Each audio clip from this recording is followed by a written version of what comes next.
नमस्कार दोस्तों, एक बार फिर मैं लेकर के आया हूँ 2 जनवरी 2024 MP board English class 12th का नया वीडियो, जिसमें हम बात करने वाले हैं 10 इम्पोर्टेंट क्वेश्चन सीरीज़। और आज के इस सीरीज़ में हम लेकर के आए हैं section C, fill in the blanks.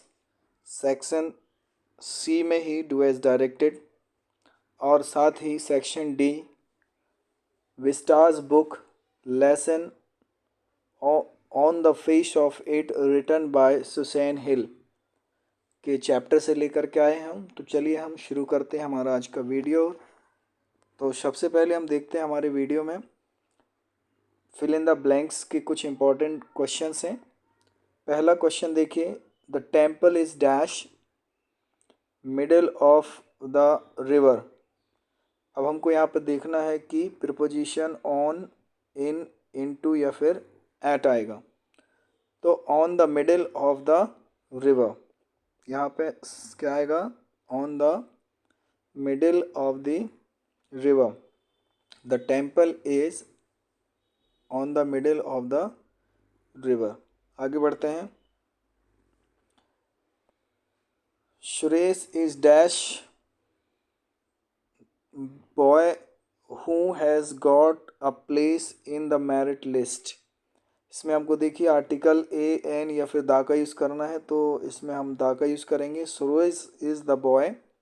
कभी भी ध्यान रखिएगा, इसमें बहुत ही एक ध्यान देने वाली बात है कि जब भी हूँ से कोई यहाँ पे नाउन जुड़ा हो और उसके साथ जो है आपको कोई आर्टिकल लगाने की बात होगी, तो हम वहाँ पे दा का यूज़ करेंगे। ठीक है, चलिए आगे बढ़ते हैं। Question number 3, how dash time do you take to reach your school.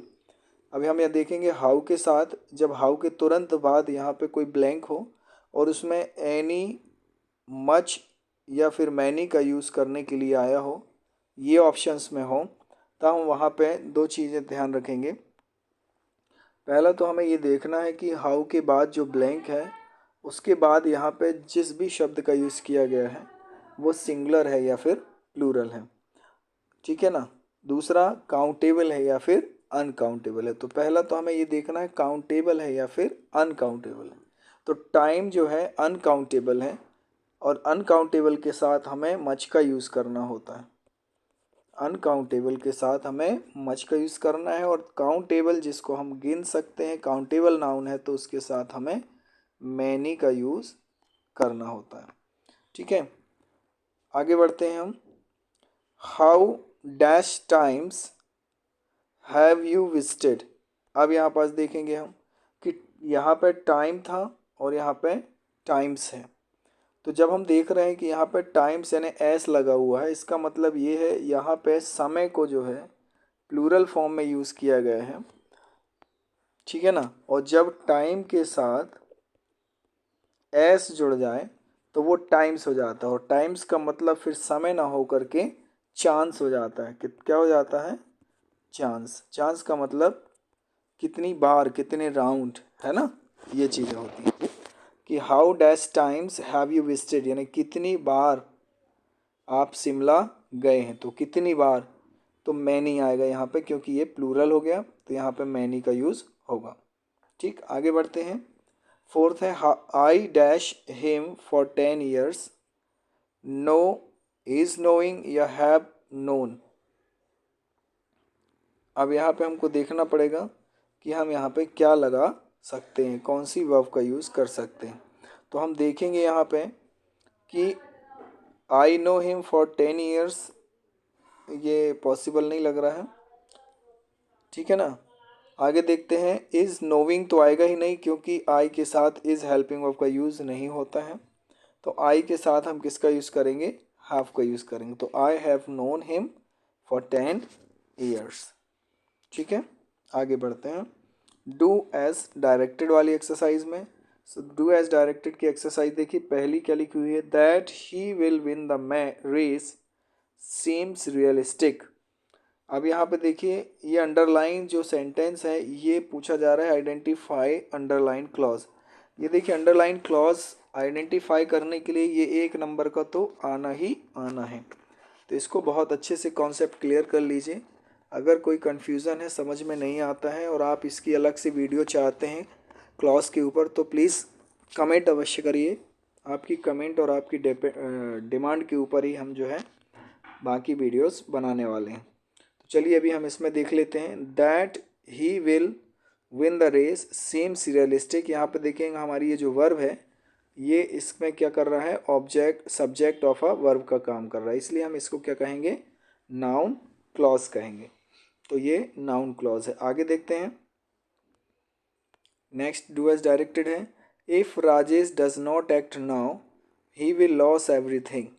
Rewrite using unless का यूज़ करके हमको सेंटेंस को बनाना है। तो सबसे पहले तो इफ़ को हटा करके हमें क्या लगाना पड़ेगा, अनलेस लगाना पड़ेगा, और उसके बाद फिर हम नेगेटिव जो है इस डज नॉट जो लिखा हुआ है इसको हम हटा देंगे। तो देखिए हमने क्या लिखा, अनलेस राजेश एक्ट्स नाउ। तो एक्ट है उसमें हम एस लगा देंगे, क्योंकि जब भी डस हटता है तो क्रिया के साथ एस जुड़ जाएगा। तो unless Rajesh acts now, comma लगाएंगे और फिर बाकी का सेंटेंस जैसा का तैसा लिखेंगे, he will loss everything. Okay, चलिए आगे देखते हैं। नेक्स्ट सेंटेंस है, I don't know why he has come here. I don't know why he has come here. अब इसमें भी क्या करना है, हमको अंडरलाइन आइडेंटिफाई करना है कि ये जो अंडरलाइन सेंटेंस है ये कौन सा क्लॉज है। तो चलिए देखते हैं। आप वैसे पहचान गए होंगे ये भी नाउन क्लॉज है, क्योंकि नो जो वर्ब थी वहाँ पे आई डोंट नो, नो का जो आगे सेंटेंस जुड़ा था वो क्या हो रहा था, ऑब्जेक्ट ऑफ अ वर्ब बन रहा था। ठीक है ना। चलिए आगे देखते हैं हम। The man is my neighbour, the man is talking to your uncle. देखिए पिछली वीडियोज़ में भी हमने, पिछले दिन की वीडियोज़ में भी हमने ये वाला सेंटेंस लिया था, लेकिन तरीका थोड़ा दूसरा था। इसमें क्या लिखा है, the man is my neighbour, the man is talking to your uncle, combine the pair of sentence into an adjective clause. An adjective clause का यूज़ करके हमें सेंटेंस को कंबाइन करना है। अच्छा देखिए, एडजेक्टिव क्लॉज को हम रिलेटिव क्लॉज भी कहते हैं। तो अगर सेंटेंस में इस तरह से आ जाए क्वेश्चन पेपर में कि रिलेटिव क्लॉज का यूज़ करके सेंटेंस को ज्वाइन करिए या फिर एडजेक्टिव, तो दोनों का मतलब एक ही है। तो देखिए क्या होगा, एडजेक्टिव क्लॉज को कैसे हम कंबाइन करते हैं। तो एडजेक्टिव क्लॉज रिलेटिव क्लॉज में इसमें हम हूँ, होम, ओके, हुज, इस तरह से विच, दैट, ये सारे रिलेटिव क्लॉज के कंजक्शंस हैं। फिलहाल हम देखते हैं कि अभी हम कैसे इसको ज्वाइन करेंगे। तो the man who is talking to your uncle is my neighbour. The man who is talking to your uncle is my neighbour. आगे देखिए, I believe so you have acted wrongly. इसको हमको क्या करना है, नाउन क्लॉज का use करके। तो मतलब हमें क्या करना है, इसको ऑब्जेक्ट ऑफ अ वर्ब बनाना पड़ेगा। I believe that you have acted wrongly. इस तरह से हमारा ग्रामर एक्सरसाइज ख़त्म हुई। आगे बढ़ते हैं हम। Short answers type question section D question number 12 में पूछे जाने वाले हैं। हु इज़ मिस्टर लैम, ये इंपॉर्टेंट क्वेश्चन है और अभी क्वार्टरली या हाफ ईयरली एग्जाम में आया भी था। Who is mister Lamb and how does Derry get into his garden. ठीक है ना। इसका देखिए आंसर क्या होगा। तो mister Lamb was disabled old man with an artificial leg made of tin. ये आप पहली लाइन याद कर लेंगे तो ये मिस्टर लैम के बारे में आंसर्स हो जाएगा। Mister Lamb was disabled old man with an artificial leg made of tin. He has lost one of his legs in the war, और वो जो है युद्ध में उनका एक पैर खराब हो गया था। कहाँ रहते हैं, तो देखिए, ही lived in a big house and had a garden, यानी वो घर में रहते हैं, बड़े घर में, और उनके घर के पास घर में एक गार्डन भी है। The gate of the garden the gate of the garden was always open for everyone, और उन्होंने अपने गार्डन का गेट जो है सबके लिए खोल रखा है। He used to spend his time in reading books और सिटिंग इन द गार्डन, और वह जो है अपना समय कैसे व्यतीत करते हैं, बुक्स पढ़ करके या फिर गार्डन में बैठ करके बुक पढ़ने। डेयरी, क्वेश्चन क्या है, how does Derry get into his garden. अब डेयरी कौन है और उसके गार्डन में कौन आया। तो Derry accidentally entered his garden so that he could hide himself from the people who hated him because of his ugly face. He climbed the garden wall and came inside. अब Derry जो है एक ऐसा व्यक्ति है जिसका चेहरा जला हुआ है, ठीक है ना, और लोग उससे नफरत करते हैं, उसको देखना पसंद नहीं करते। तो वह जो है लोगों से छुप छुपा करके, लोगों से भागते हुए जो है गलती से बाय मिस्टेक उसके गार्डन में आ गया था। इस तरह से ये आपके इस क्वेश्चन का आंसर कंप्लीट हुआ। अगला क्वेश्चन देखते हैं, इंपॉर्टेंट क्वेश्चन है, what is it that draws dreary words towards Mr. Lamb in spite of himself. What it draws, what it is that draws dreary towards Mr. Lamb. ऐसी कौन सी बात थी जिसने डेयरी को लैम्ब के प्रति आकर्षित किया, ठीक है ना, बजाय उसके खुद के। तो देखिए क्या हुआ कि mister Lamb welcomed Derry into his garden and treated him as his friend. जहाँ एक तरफ डेयरी से सब लोग नफरत करते थे, वहीं जो लैम है उसने क्या किया कि उसका अपने गार्डन में उसका स्वागत किया और अपने दोस्त के जैसे उससे व्यवहार किया। He never thought that mister Lamb would say things that nobody else had ever said.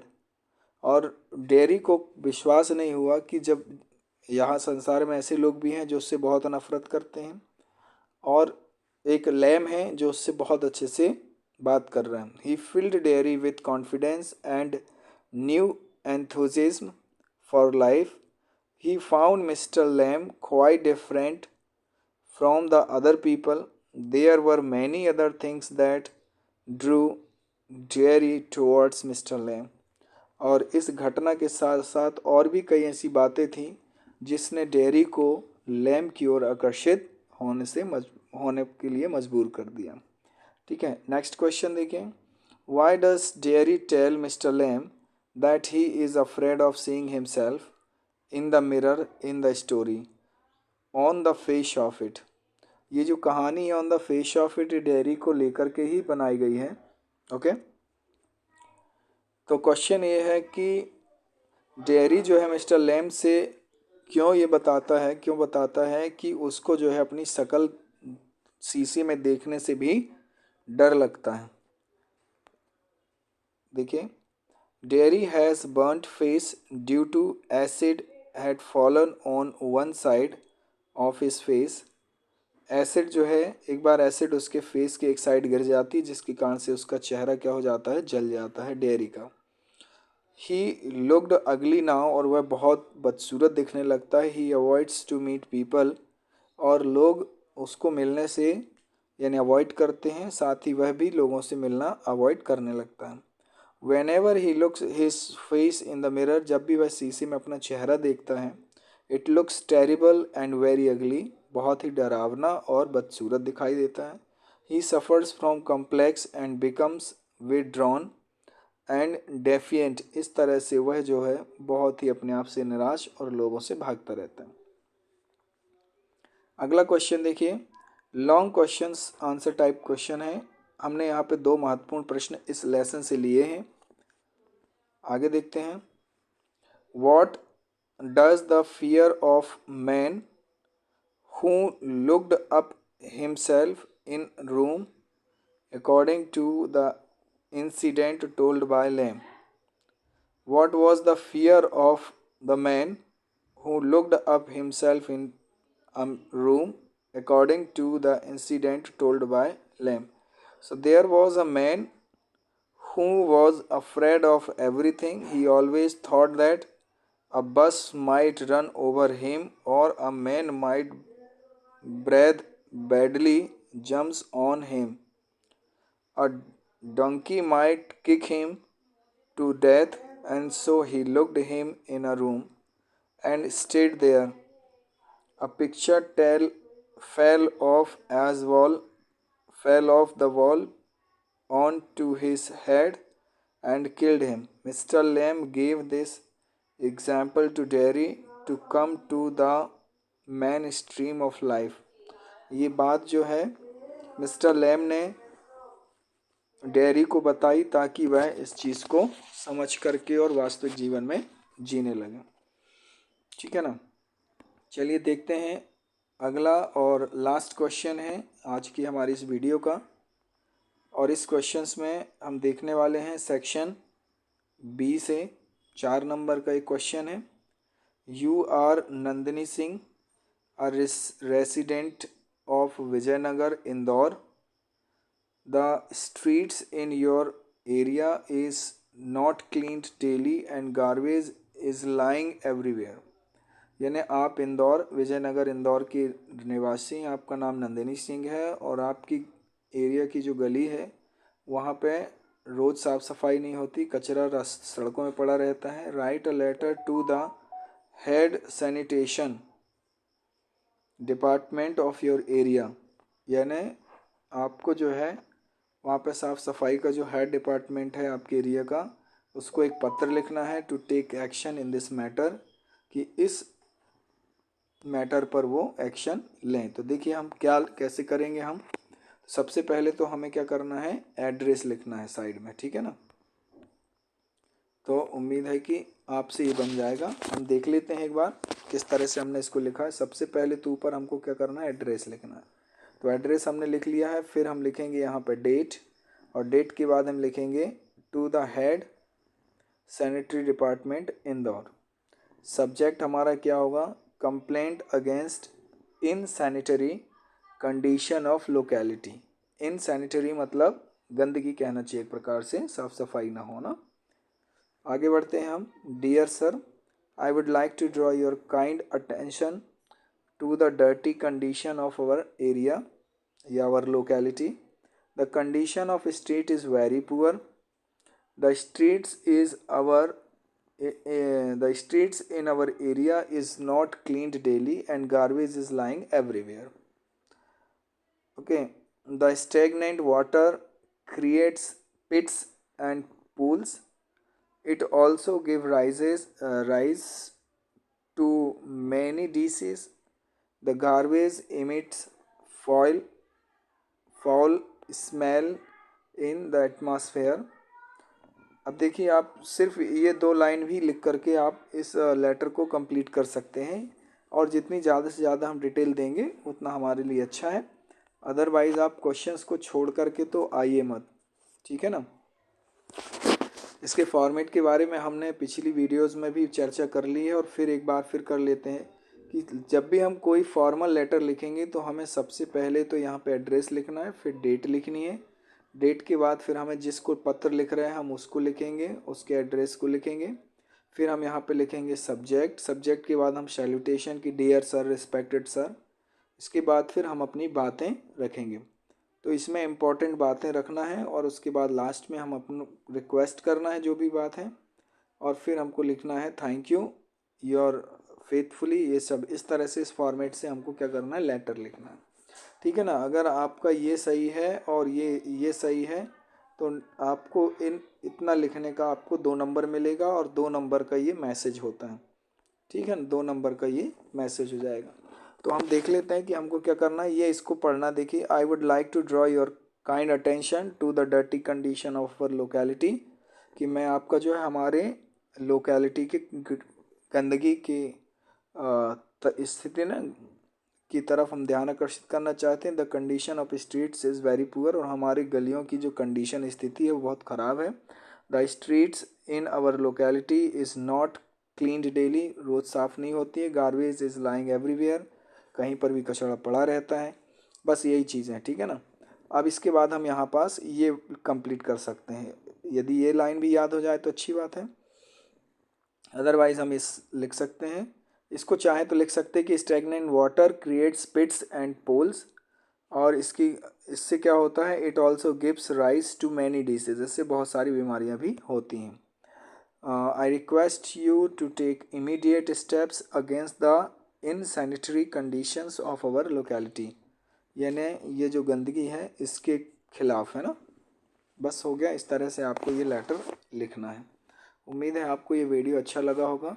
अभी तक आपने हमारे चैनल को सब्सक्राइब नहीं किया है तो जल्दी से सबसे पहले आप सब्सक्राइब का बटन दबा दीजिए और बेल आइकन प्रेस कर लीजिए ताकि आगे की वीडियो की नोटिफिकेशन आप तक मिलती रहे। देखिए आपका सब्सक्राइब करने में कुछ नहीं लगेगा, लेकिन हमको एक मनोबल ज़रूर मिलेगा और हमें एक प्रेरणा मिलेगी और निश्चित रूप से हमारा उत्साह भी बढ़ेगा। तो प्लीज़ सब्सक्राइब चैनल को ज़रूर कर दीजिए और शेयर कर दीजिए जो भी ज़रूरतमंद स्टूडेंट्स हैं उनके लिए। Thank you so much, bye bye.